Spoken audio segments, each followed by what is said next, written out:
So with no more ado from me, can I welcome the first of the afternoon's speakers, Andy Margetts, who has just produced a book called The Wandering Herd, and that is the title of his paper. Andy works as a post-excavation manager at Archaeology South-east at University College London. He completed his PhD on medieval pastoralism at Exeter in 2020, and his interests are in medieval settlement and agriculture. He has a particular interest in the landscape of the Weald of South-east England. So with no more ado, may we welcome Andy. Remember to put off your video, and Andy, we're all yours. Thanks, Richard. Okay, well, good afternoon, everybody. And first of all, thanks for coming online to hear about an aspect of past agriculture that I hope to convince you has real significance for how we perceive the development of the British countryside. I just want to begin by considering my choice of cover slide for this talk. Here we have a completely untamed Chillingham bull from the Tankerville estate in Northumberland. He comes from a herd of wild cattle that inhabit an area of some 330 acres.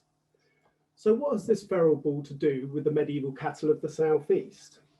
Well, the herd is a direct legacy of animals in park during the 13th century. They are a genetic relic of the Middle Ages. As we shall see, the impartment and enclosure of cattle was also an important aspect of pastoralism within southeast England. In the same way that the Chillingham herd provides a tangible link to the medieval period, evidence of the southeast's cattle economy is all around us, in the very physical fabric of the countryside. My new book reflects a multidisciplinary study of the cattle economy over the longue durée of the medieval period. It examines aspects of the historic landscape, such as place names and medieval roads, as well as documentary evidence and archaeological remains. I'm going to begin this talk with a brief overview of the project, including the methodologies used for the investigation. I will also attempt to touch on some of the project's findings. The study area comprises the modern counties of Kent, Surrey, and East and West Sussex. It is an area of reasonably varied topography with semi-upland landscapes encompassing the broad sweep of the North and South Downs, as well as the central High Weald. Variations in geology and topography, as well as cultural and economic factors, has led to the definition of a number of character areas, or PAYE. These zones transcend arbitrary administrative boundaries and have provided a real framework for the study of the southeast historic landscape. To briefly summarise these PAYE, which together make up the region, we begin with the central core of the predominantly sandstone High Weald. This is surrounded by the heavily wooded clay vale of the Low Weald, which in turn is encompassed by the poor sandy soils of the Greensand Ridge. These lie between the opposing chalk escarpments of the North and South Downs. To the east, we have the coastal reclaimed wetlands of Romney Marsh and the Pevensey Levels, and in the south, the rich arable area of the Sussex coastal plain. Astride the Upper Thames, we have the London or Thames Basin, and then further down the river, the diverse landscape of the North Kent Plain and Thames Estuary. So what are our current perceptions of the medieval pastoral economy in this part of England? Chances are the first thing that will spring to mind is the pasturing of sheep on the dry chalk hills, or perhaps even on the coastal wetlands of Romney Marsh or the Pevensey Levels.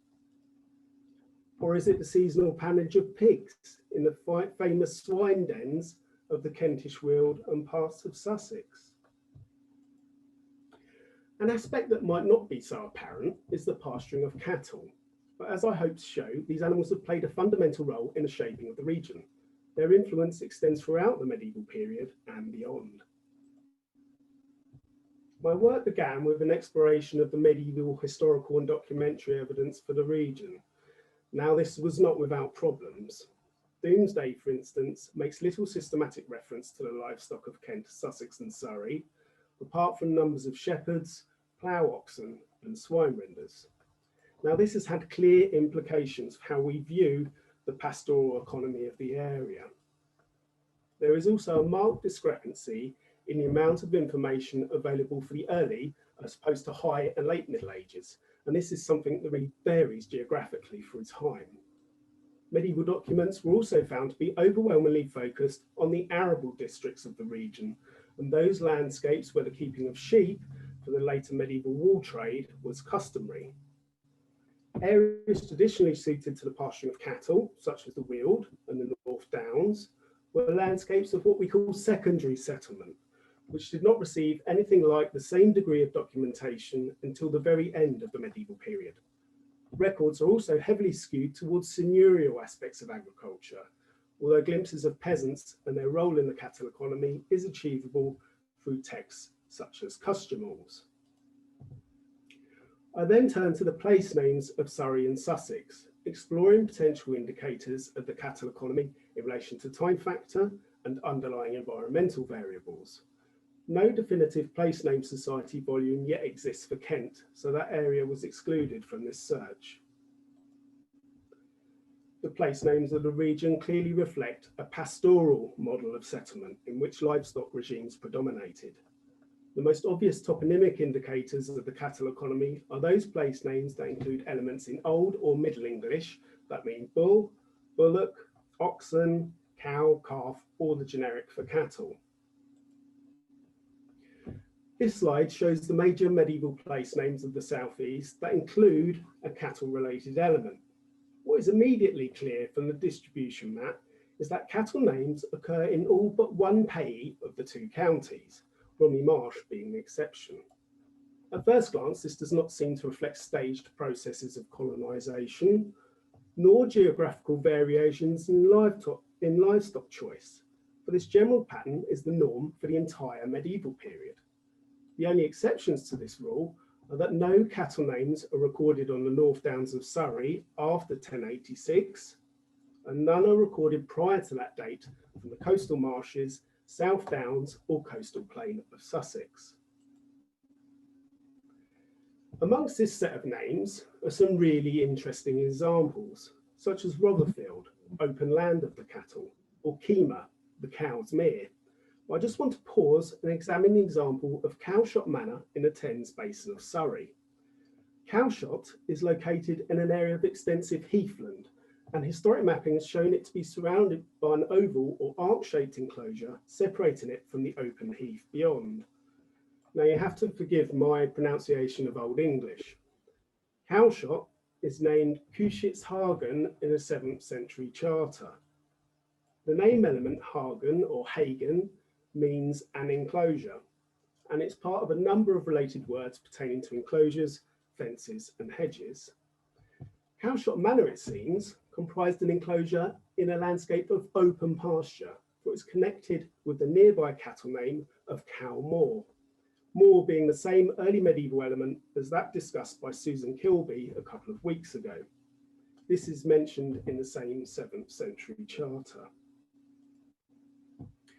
The early medieval southeast is of course known for the seasonal movement of animals, from permanent settlements in the most favourable payee to detached seasonal settlements in the Wealden interior. This is something that is reflected in the area's place names and routeways, as well as its patterns of landholding. Whilst this transhumance is most often associated with swine, my research also makes clear that cattle were an important aspect of this system. Indeed, summering of cattle appears to have preceded the autumn pannage season, and people would have dwelt in temporary shelters or sheilings during these seasonal activities. This is one such example of these herders' huts excavated at Wickhurst Green near Horsham. So, major names linked to potential cattle establishments were explored, as well as those possibly linked to dairying, transhumance shelters and summer sheilings, as well as seasonal pastures. Topographic analysis, together with scrutiny of the name elements, showed that potential indicators of the cattle economy often share a number of important aspects. Elevated sites seem to have been important, as do woodlands and water. When the entire corpus of names are plotted against the hydrology of the two counties, the vast majority are sited close to the headwaters of both major rivers and their tributaries. The need for a ready water supply is an obvious consideration when choosing the location of a livestock establishment, although infrastructure also seems to have played a role. Access to droveways would have been important for both moving cattle to and from market, but also between pasture and parent and subordinate settlement. The distribution map bears out a recurring theme, which is a concentration of names in the northwestern low weald. When time factor is taken into consideration, potential cattle-related landscapes are easier to reveal. By highlighting place name indicators recorded by 1086, it is easier to distinguish where cattle economies may have been sited. As Cowshot Manor has helped demonstrate, the heathlands of the Thames Basin were of importance for cattle pasture during the early medieval period. The same is true for the wooded North Downs of Surrey and the Western Downs of Sussex. The East and South Downs also show potential as cattle grazing grounds, and it may be that cattle featured here as well as sheep prior to the Norman conquest. When names recorded by 1348 are added, a concentration on the Sussex-Surrey border becomes even more apparent. However, it is also noticeable that the agriculturally poor areas of the Sussex coastal plain, which include the Manhood Peninsula, show increasing potential. Names on the high weald are fairly numerous, but in places thinly scattered. A small nuclei exists to the north of Rye, which may have had access to the rich pasturage on Romney Marsh. So I've just indicated that the siting of cattle pastures may have been influenced by the study area's network of roads. The road pattern is one of the most obvious ways in which livestock economies and the early arrangement of landholding has influenced the historic landscape of the southeast.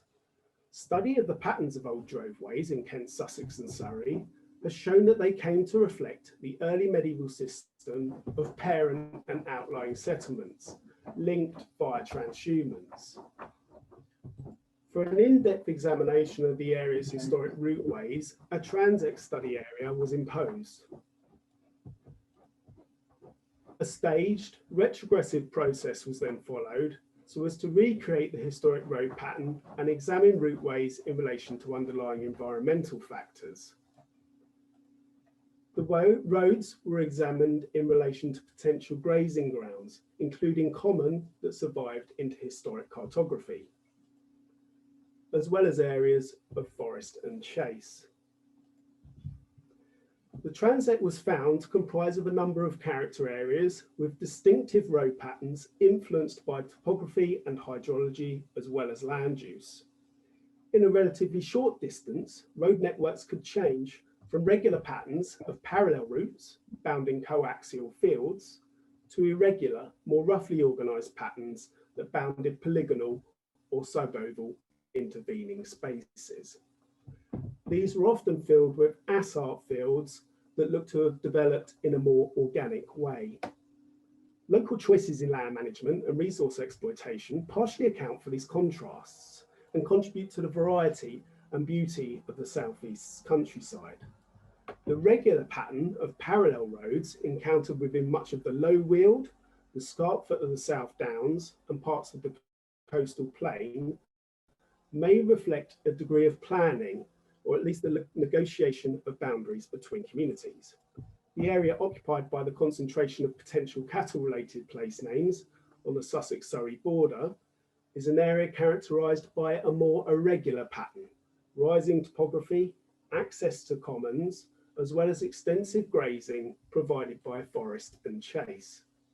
This area, which corresponds with many of the fold place names of Sussex, was the destination of the aligned pattern of droveways. Fold place names in Sussex are roughly equivalent to the Kentish dens.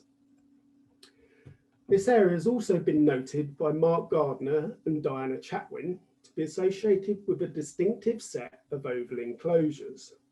Such enclosures are reasonably common features of the historic landscape, becoming apparent from a glance at historic maps. These features are characterised by distinctive curving or oval boundaries and appear to have been established in unenclosed landscapes as early intake from the waste.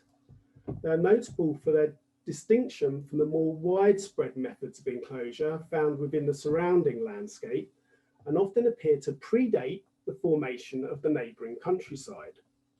Oval enclosures of the Transex study area were planned, being careful to exclude examples that may once have functioned as a park. Although they can occur in multiple different periods and can perform a range of functions, oval enclosures are known to be prominent features of medieval vaccary sites. Vaccaries are specialised cattle farms. They performed a number of functions. They sometimes acted as dairies, producing milk, butter and cheese, or as breeding stations for draft oxen necessary for arable agriculture. They were also beef ranches, producing fat stock necessary to feed burgeoning urban populations. Where they have been recorded, the great lay and ecclesiastical vaccaries are often surrounded by large banks and ditches or vaccary walls. The sites have been seen as a fundamental part of medieval land use and settlement evolution, particularly in areas of forest and chase. Although their occurrence has mainly been noted in wild northern uplands rather than the lowlands of southern England, documentary evidence for these establishments does exist. A report of inquisition within the Canterbury Cathedral archives records one such Kentish example. Here we can see that the tenants of the Hundred of Marden should repair the house of a cow pasture, Vaccaria, called Cow House in the manor of Milton Regis. The tenants of Marden should repair the park called Summer House and should make cheese, butter and dairy products for the sergeant called Leday. In terms of quantities of cattle kept by later medieval manors, the best records for the southeast come from the estate of the Bishop of Chichester. Most of the manors recorded as keeping good numbers of cattle had herds comprising around 20 cows. Some manors, however, including Streatham, Drunwick and Bexhill, had numbers of cows to bulls comparable with the upland vaccaries of Blackburnshire. This is around 30 or 40 cows. When a certain number of criteria come together, it's possible to actually discern vaccary sites. Here we have the example of Chelwood Vettery on Ashdown Forest, a vaccary that was owned by the Augustinian monks of Mickleham Priory and featured an oval enclosure and a vaccary place name. Of course, oval enclosures were not only utilised for vaccary sites. An oval is simply the most economical way of bounding land. Another feature of the landscape that often took on an oval form was, of course, medieval deer parks. Cumulatively, the southeast's medieval parks comprised hundreds of hectares of land encompassing various resources, not least amongst which were huge tracts of potential grazing. The records explored show that permission to turn animals out within these enclosures would rest on whether the cattle belonged to the owner of the park in question. Others could, however, graze their livestock by way of manorial rights or the payment of an agistment fee. At Maresfield, for instance, the Bishop of Chichester had the right to agistment of cattle both from foreigners and natives, and such payments must have been a welcome addition to the estate. It has been claimed that the high point of park creation in the 12th and 13th centuries was a seigneurial response to the control of pasture rights. Parks provided secure locations for the effective grazing of cattle and as pounds for the keeping of strays and heriot beasts. As we all know, heriots are effectively a death duty paid in livestock. Parks could provide safe, easily manageable pastoral reserves that would safeguard lords' income through fees while protecting valuable grazing land, particularly during a period of population growth. In the history of Sedgwick Park, we have evidence of a pre-existing seasonal pasture that only after the conquest was converted into a hunting preserve. Nevertheless, despite the appropriation of the area by Norman overlords, the locale showed a marked persistence in earlier transhumance rights. In 1228, tenants still moved their animals some 20 kilometres from Stenning in the south to common pastures in the vicinity of the site. Swine pannage was still being undertaken nearby as late as the 15th century. Sedgwick is important as it displays a process similar to that experienced by some of the Kentish dens, whereby earlier seasonal pastures were later converted into parks.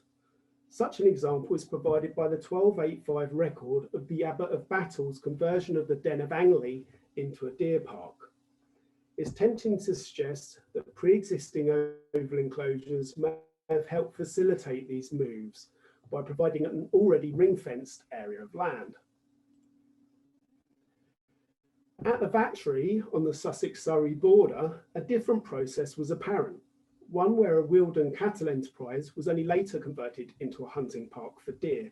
Again, this switch was perhaps encouraged by a pre-existing oval enclosure. Whilst large oval enclosures were a particular feature of the wooded weald, pinfolds and pounds were an aspect of more open landscapes, such as this example at Devil's Dyke on the South Downs near Brighton. These enclosures were used in the rounding up of stock and were often situated so that natural or man-made features could be utilised in the corralling of animals.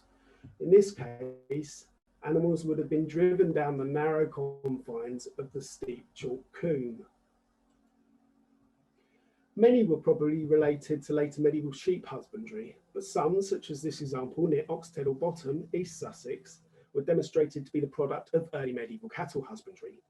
They were associated with a time when cows as well as sheep were pastured on the open downland. An intriguing late 13th century record from the manor of Willingdon near Eastbourne mentions the downland impartment of what must have been a huge head of cattle, for it comprised those of the lord of a manor and the tenants of the whole hundreds of Willingdon and Eastbourne. This custom, known as lep, was presided over by the reeve and beadle of the manor. This was at any time between Michaelmas and Martinmas. Each tenant had to pay 1d for each beast, whereas the beasts of the lord were exempt. This custom was said to be worth sometimes 10 shillings and sometimes half a mark, perhaps indicating a gathering well in excess of 80 to 120 cattle. The custom must have been an old one, as it was neglected by the time of its recording. So moving on from aspects of the landscape, what of the most tangible evidence as cattle as individuals? The study explored the available medieval animal bone assemblages from the different payee of the southeast. This included some of the largest and most up-to-date bone assemblages from the region. Analysis was undertaken in relation to site status and time frame. The assemblages were compared to national data for the three major domesticates, that is pigs, sheep or goats, and cattle. So what did we find out? As was highlighted at the beginning of this talk, the region has been consistently seen as either sheep or pig country, with the former being pastured on the Chalkland Hills and the latter within the wooded weald. Examination of the animal bone data reaffirmed some of these assumptions, but it also served to clarify the importance of cattle. There was significant regionalisation in animal husbandry, with particular soils and topographies being suited to the keeping of certain livestock types. While pigs seldom form the most important domestic species, they are often the key secondary livestock throughout the area. The keeping of swine appears to have been more important to 6th and 7th century communities than the pasturing of sheep. The use of the weald as a seasonal pastoral resource may have been key to the high numbers of pigs that were kept throughout the region, and this was made clear in the large numbers of these animals that were found on sites that lay close to the weald, particularly on the greensand. But it was the number of sheep or cattle that dominated the regional livestock economies to greater or lesser extents. Data was explored throughout the medieval period, but here I'd just like to focus on the results for the 8th to the earlier 14th century. This was a time characterised by the developed market economy and a suite of agrarian changes brought about by the so-called long 8th century. From the examination of the animal bone assemblages, it's possible to suggest that cattle were an important livestock species throughout the southeast, but particularly so in certain landscapes. The slide gives us a reasonably accurate picture of where cattle as opposed to sheep country lay. These divergences are inextricably linked to underlying environmental factors, which, despite not dictating the keeping of certain livestock types, nonetheless influenced medieval husbandry choices. Thus, the marshland landscapes of the Pevensey Levels, Romney Marsh and parts of the North Kent Plain were exploited for their suitability for sheep, while the soils and hydrology of the High Weald and Thames Basin encouraged the keeping of cattle. The dry light soils of the coastal plain and North and South Downs were extensively used for the pasturing of sheep, whilst the well-watered, heavy clay lands of the Low Weald were considered cattle country. Rather than in the Weald, as is often envisaged, pigs actually dominated on the greensand, and this is a really important find. What this figure serves to emphasise is how important cattle were in terms of the geographical area covered. It is the core area of the Weald and those lands that bordered the Thames Valley where cattle were favoured. Sheep dominated the smaller landmass, although these areas have been historically considered to be amongst the most densely settled and economically advanced within the region. But in contrast to sheep, the bone assemblages showed that cattle were a ubiquitous element in the pastoral economy of the region. From the coast to the High Weald, cattle were present as both a meat and arable commodity. They were used in draft and as a source of manure. Although in places sheep were more numerous, they were more regionally restricted in terms of the areas in which they were kept. In the High Weald, for instance, cattle were the main sort of livestock.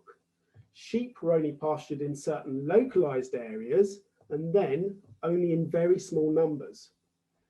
Indeed, during the later medieval period, sheep were completely excluded from the Ashdown forest, where documentary records conversely show that thousands of cattle were grazed. The unsuitability for the Weald for sheep pasture is reflected in their distribution. Wet, poorly drained soils could be problematic for sheep, which are prone to disease on freshwater pasture. The host of liver fluke is carried by a certain species of snail that thrives in these conditions, and this fact was not lost on medieval husbandmen, as the 13th century Seneschal See records. So we can begin to see that the Weald, and particularly the area on the Sussex-Surrey border, is really starting to emerge as an important area for the keeping of cattle. The movement of livestock is an important aspect of the cattle economy during the period, particularly in relation to the articulation of the landscape and the use of its ancient network of drove roads. That it was worth moving stock over 20 or 30 miles to detached commons is testament to the value placed on seasonal pasture by early medieval communities. However, the old system of seasonal grazing and transhumance, firstly as common for the entire kingdom, later as folk dens, and later still as manorial dens, was all but over by the Norman conquest. During the 10th and 11th centuries, these pastures had largely evolved into fully fledged farms involved in cultivation as well as livestock. By the 12th and 13th centuries, cattle had become to the Wealden farmer what sheep were to the downsman, a walking source of manure that facilitated an arable crop. Not only that, but prior to mechanisation, the Sussex ox was the only beast capable of ploughing the intractable Wealden clays, remaining key for this purpose until the 19th century. The interdisciplinary nature of this study has allowed an uncommon glimpse of perhaps the greatest significance of the cattle economy within the South-east, and that is its influence on the region's historic settlement pattern and landscape development. As a driver of colonisation and as a facilitator of both seasonal and permanent exploitation of so-called marginal areas, cattle husbandry played a central role in the evolution of the historic landscape. From the end of Roman rule until the ushering in of the early modern era, cattle pasturing provided a major impetus for the formation and colonisation of one of the most important landscapes in England. It can be claimed with some confidence that the settlement pattern, economy and environment of the Weald had all been profoundly influenced by its suitability for the raising of cattle. the fact that these livestock were of more importance to the southeast than has hitherto been realised, and that the Weald in particular was a significant cattle raising area, has particular relevance for our understanding and future management of landscape. There are several reasons why the wooded core of the region is particularly suited to the husbandry of cattle as opposed to other livestock types, all of which are discussed in the book. One of the most important, however, was woodland, and in particular wood pastures value for early cattle husbandry. Such habitats are increasingly becoming targets for restoration, although without a full appreciation of the historical context of wood pasture management, it should be questioned how successful such initiatives can be. There are a number of conservation reasons for keeping cattle in woodlands. These include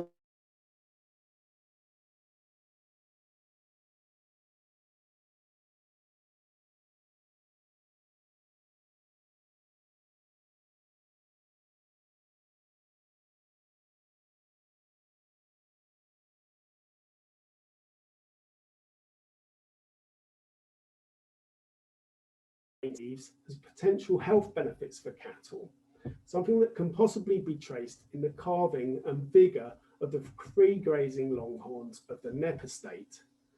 This rewilding project has shown statistics for both factors that are better than most conventional farms. Whilst the art of feeding pollard hay has largely been lost, modern stockmen continue to appreciate the benefits of trees for preventing soil erosion and providing shelter and shade. In relation to future conservation measures, the creation of wood pasture and enclosed pastoral reserves, like those discussed here, should, in my opinion, be considered. Well, I hope this brief overview has given you some idea about the research contained within my new book. Cattle's importance for the southeast has been underappreciated historically, something that archaeology, as well as historical sources, can help to illustrate. Thank you.